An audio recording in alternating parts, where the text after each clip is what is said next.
sisi ha. Uy, Troy! Kayo mo talaga Uy! Alam mo talagang bata ka po. Ina ka. Ay! Ina mo! Kuya! Parang po si ano? Parang po. Ay put. Tangin ng Brad, tignan mo ginawa ng anak-anaka mo. Napabastos ang putik na yan. Sobrang bastos. Wala nang 50k react. Wala nang mga reaction. Brad, palalayasin ko na yung anak-anaka mo. So, good morning! Ako, good yung morning ko. Ewan ko lang si 150 kasi napanood ko yung live niya, guys. Talagang sakit sa ulo to. Sabi ko nga sa inyo, sakit sa ulo talaga tong nangyayaring to. Ikaw ba naman may maganda kang kwarto, papasira mo? Sakit sa ulo. So ngayon, inutusan tayo ni 150, nakisuyo siya. At nandito na tayo sa bahay niya. Ayun guys, oh. Ang lala, ang ganda-ganda ng bahay, no? Biglang naging ganito. Maski ako talaga, stress, depressed talaga ako dyan. Siyempre, pinaghirapan mo yung bahay na yan. Hindi naman yan yung napulot mo lang basta-basta eh. Di bali, kausapin natin si Kuya. Tanungin natin kung ano yung mga pwedeng gawin. Paano mababalik, kung magkano magagastos. Tignan natin. Uy, Troy, ginagawa mo dyan? Uy, Troy! Uy! Ang ginagawa mo dyan? Di ba obvious naman, nag-cellphone ako? Kaya nga, anong ginagawa mo dyan? Pwede ka namang cellphone sa bahay. Ba't nandito ka na naman? Oo, ano paki mo, nagbabantay ako eh. Babantay. Pag ikaw may ginawa na namang kalokohan ha. Nakapaki. So, Kuya. Ay, ito pala si Kuya. Hello po, sir. Hello, sir. Sir, pwede po tayong umakyat sa taas? Ah, sige mo. Ang gagawin niyo sa taas? Bakit? Ah. Eh, kakausapin ko si Kuya. Siya gumagawa, di ba siya yung head? Eh, tatawad naman dito yun eh. Hagdan ni 150 oh. Ay, hilis yan! Eh, nga sira-sira na. Tingnan mo pinagagawa. Oh. Nagagawa mo. Ito, nasaraduhan na to. May swimming pool nga dyan, makulit. Grabe, di ko talaga matake Bilisan mo na. ni 150. Ayun po.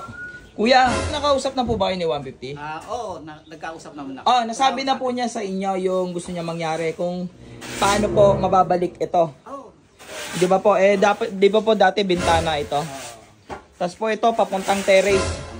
Tingin niyo po, sir, magkano po kaya abutin ito? Mga ganito. Ako sir, Grabe. bali ito sir, labas to sa ano natin, sa kontrata namin ni Boss 150. May kontrata po kayo. Oo, actually, kung gusto niya maibalik, kaya naman namin to. Ngayon, kung gusto niyang maibalik, maghahanda na naman siya ng 1 hanggang 1.5. Nameron na naman! Anong namera? Kasalanan mo to. Mga senior citizen talaga, ang lakas ng malayso. Troy, mais ka bibig mo, Troy. Ayos talaga ka, talaga. Troy, mais ka ng bibig mo. Cancer talaga eh. Tapos po, 1 to 1.5 M. Oo, sir. Kung gano'n lang naman din yung gagastusin, sir, paganday na natin. Huwag na natin ibalik sa dati. Tama, sir, no? Oo, kasi kuwako eh. Kuwako eh. Gusto ko yan. Pero ang tanong, Troy, may 1.5 M ka ba? Bakit? So 50, siya nagpagawa ng bahay. Ikaw di ba? nagpasira nito eh. Siya nagpagawa ng bahay. Ikaw nagpasira ka nito. Dagdagan ko lang. May pera siya pang pagawa, siya magbayad nito. Ba't pinasira mo to? Ba't nagdidesisyon ka? O bakit? Sinabay ko lang. Bawal mo makisabay. Tapos, sir, tanong ko lang din po, ba't nyo po ba sinunod to? Si 150 po ang nagpapagawa eh. Ba't nyo po sinunod to? Ang ano sa amin niya, sabi niya kasi sa akin, binilin daw po sa kanya yung pagpapagawa dito. Binilin? Lang ho namin siya. Ayos na talaga manisis. Kasunod ko lang ho siya, kaya ganun. Tanga, hindi kasi sinisisi ni Tanda, baliw. Sinasabi niya yung totoo. Ayos na manisis. Bigyan ko kaya to. Umayos ka, ha? Tapos po, sir, ang lahat ng nangyari dito, utos nito. Opo. O, utos mo naman pala lahat. Ba't mo nga kasi naisip to, Troy? Pumadun ba ako sisi ha? Uy, Troy! Kayo naman talaga Uy! Alam mo talagang bata ka po. Ina ka. Ay, ina mo! Sir, wait lang po, sir. Kuya, parang po si parang po, ay put.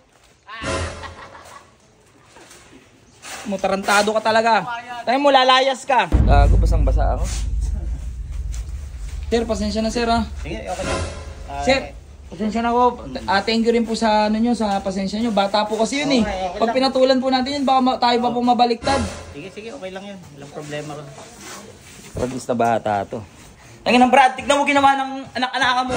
Napabastos ang putik na yan. Sobrang bastos. Tangin na sinuntok si Kuya, tapos binato ko ng tubig. Ewan ko nung binato saan. Tangin na Brad, pasensya ka na Brad ha. Wala nang 50k react. Wala nang mga reaction. Brad, palalayasin ko na yung anak-anaka mo.